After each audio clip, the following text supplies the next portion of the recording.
श्री परमहंस देवाय नमः।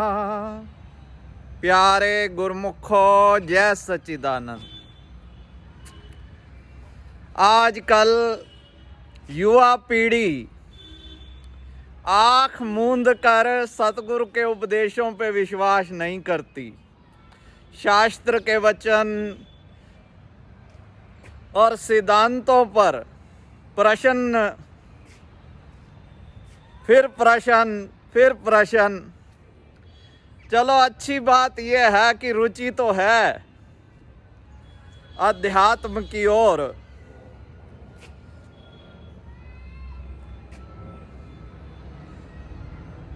एक भगत जी कल फोन आया, कहने लगा महात्मा जी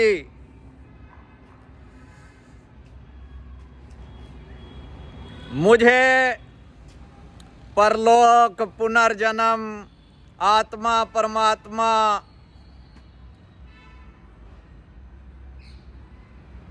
इन बातों में विश्वास नहीं होता। एक कुटिया पर वो गए, कहते हैं वहाँ मैंने प्रश्न रखे, बिस्कुट का पैकेट देके भगा दिया। मैंने कहा भगत जी पहले ये सच बताओ, आप सीखने गए थे या सिखाने गए थे?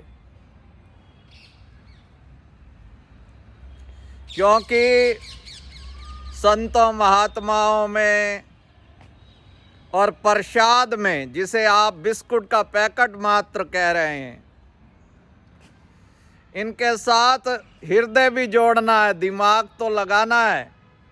दिमाग अर्थात ज्ञान, हृदय अर्थात भक्ति, परमात्मा, आत्मा, शब्द, संत महात्मा, प्रसाद जैसी भावना होगी वैसा ही फलदायी होते हैं ये। कहने लगे तो क्या प्रश्न करना गलत है? मैंने कहा नहीं, बहुत अच्छी बात है, आपकी रुचि है, किसी किसी की होती है। नहीं तो दुनिया राजनीति में और जो खेल हैं किसी की वहाँ रुचि है, संसारी बातों में रुचि है किसी किसी की, विरले की। सबसे पहले शर्त है जिज्ञासा। विरला जिज्ञासु। संत महात्मा तो खोजते रहते हैं ऐसे जिज्ञासु को। तो कहते हैं फिर मैंने कहा भाई उन्होंने बिस्कुट का प्रसाद दिया। प्रसाद आधि व्याधि उपाधि सबको समाप्त कर देता है, दुख चिंता को, पर श्रद्धा भाव से ग्रहण करना चाहिए था। प्रसाद, दूसरे को शाद करना। प्रसाद में एक नियम ये भी,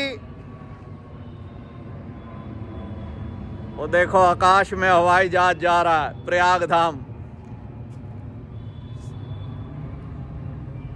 तो मन जो है विचारों के द्वारा, मन के द्वारा जो श्री अनंतपुर में है हर घड़ी, उनको हर जगह हवाई जहाज में भी ध्यान यही आए भाई अनंतपुर जा रहा है, प्रयाग धाम जा रहा है जहाज। मन से भी वहाँ निवास जरूरी है। तन का निवास का अलग महत्व है और मन का अलग महत्व है।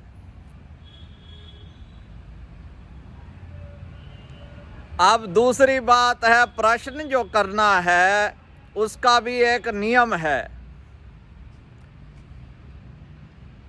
आप वहाँ पर अपनी विद्वता दिखाने के लिए प्रश्न कर रहे हैं, सीखने के लिए या सिखाने के लिए या कुछ जताने के लिए? आजकल रिवाज तो यही है, संतों को सब सिखाने जल्दी लग जाते हैं। संतों के अंदर जरा सी कोई कमी देखें, ओहो उपदेश, सारी दुनिया के उपदेश सुनाने लग जाएंगे संतों को। तो संतों का तो कुछ नहीं बिगड़ता, वो तो होते ही बेपरवाह हैं। उन्हें ना संसार की निंदा प्रभावित करती है न स्तुति। मैं कहा ये शास्त्रों में वचन है, भगवान ने कहा है कि कैसे प्रश्न करना है।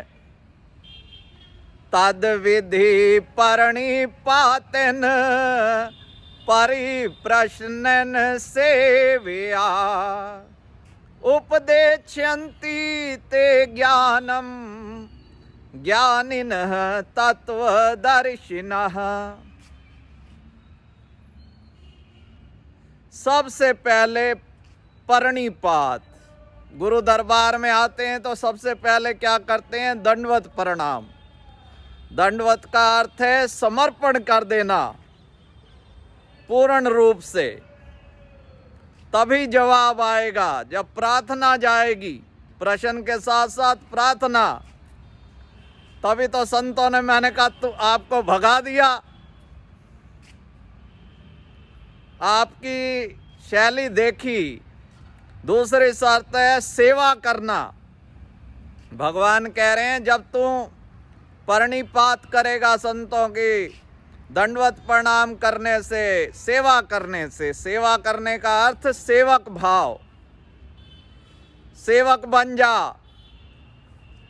सेवक भी कभी स्वामी से प्रश्न करता है तो उसका लहजा क्या होता है? आजकल तो जी कर्मचारियों से भी काम करवाना हो तो बड़े सभ्य ढंग से, तो जिसने कुछ सीखना है तो उसे कितनी विनम्रता धारण करनी चाहिए। जब दंडवत प्रणाम करेगा, सेवा करेगा, तब वो ब्रह्म ज्ञानी संत महापुरुष तुझे तत्व ज्ञान का उपदेश करेंगे। ये भगवान ने सिखाया है कि किस प्रकार से प्रश्न करना बुरी बात नहीं है, पर उसका भी एक तरीका है, एक विधि है।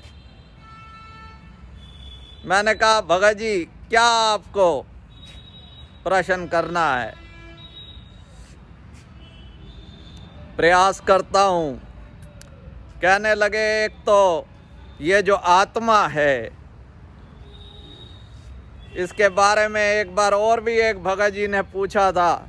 आत्मा जो है, जब परलोक में व्यक्ति नरकों में जाता है, गरुड़ पुराण में आया है, अनेक प्रकार के उनको दंड मिलते हैं, तो आत्मा तो जलती नहीं है, तो कढ़ाओं में किसे पकोड़े किसके बनाए जाएंगे? तला किसे जाएगा?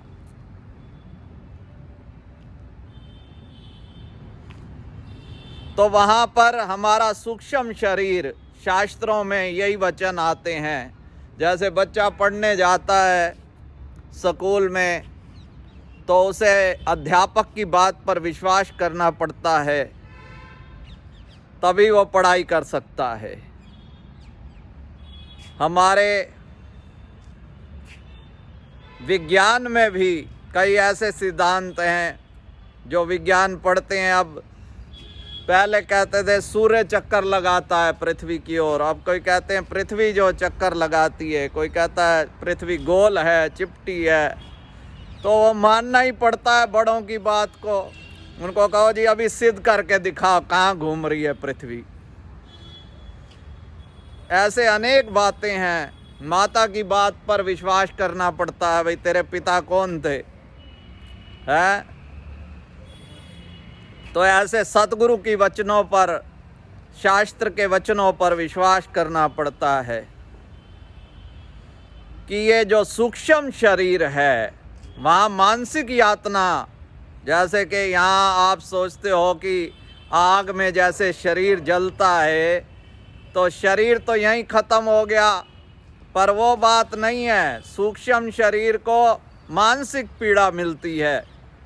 मन, बुद्धि, अहंकार से सूक्ष्म शरीर बनता है। जैसे एक बीज होता है, फल खत्म हो जाता है, पर बीज से फिर दोबारा जब उसको कोई उर्वरक भूमि मिलती है ऐसे ही सूक्ष्म शरीर कालांतर में फिर देह धारण करता है जब संयोग बनता है अपने अपने कर्मों के अनुसार।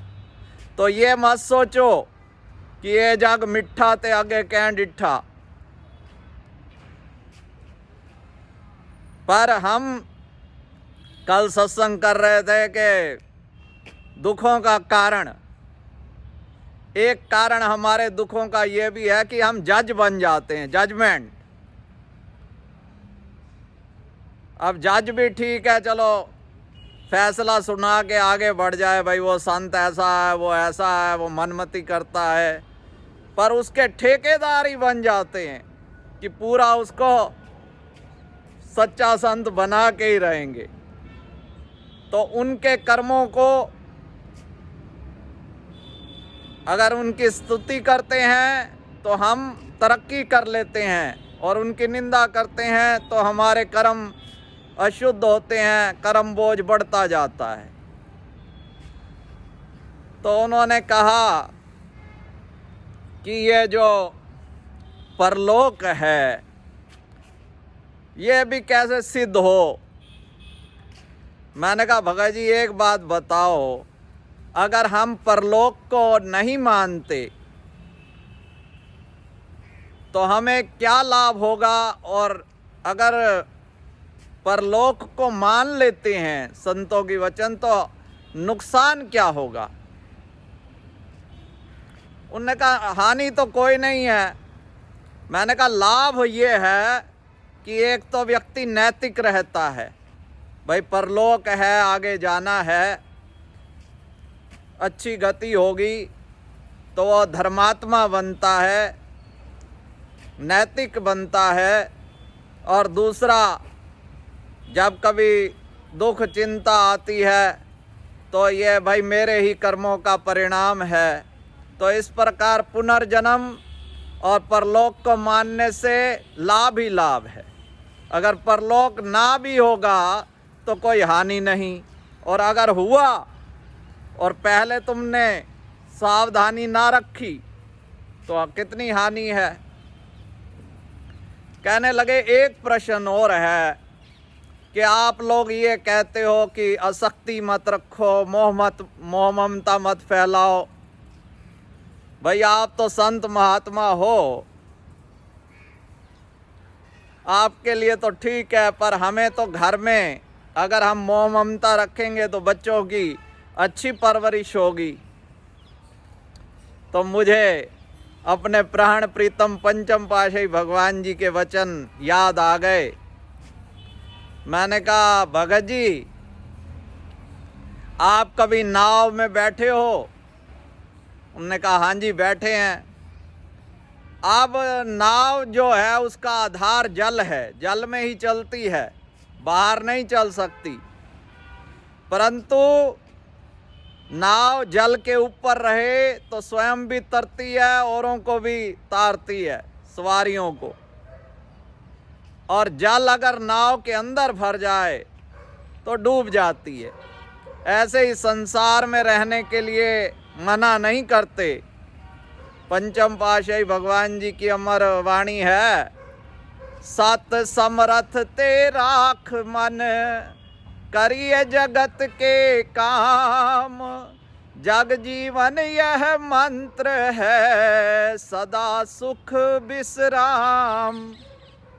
तो परमात्मा के चरणों में दृढ़ विश्वास रखकर उनकी शरणागति लेकर जगत के काम करें और मन अपना सतगुरु के चरणों में जोड़े रखें, तो ये सारे संशय भ्रम समाप्त हो जाएंगे और हम सदा यही गाएंगे, श्री परमहंस शरणम गच्छामि।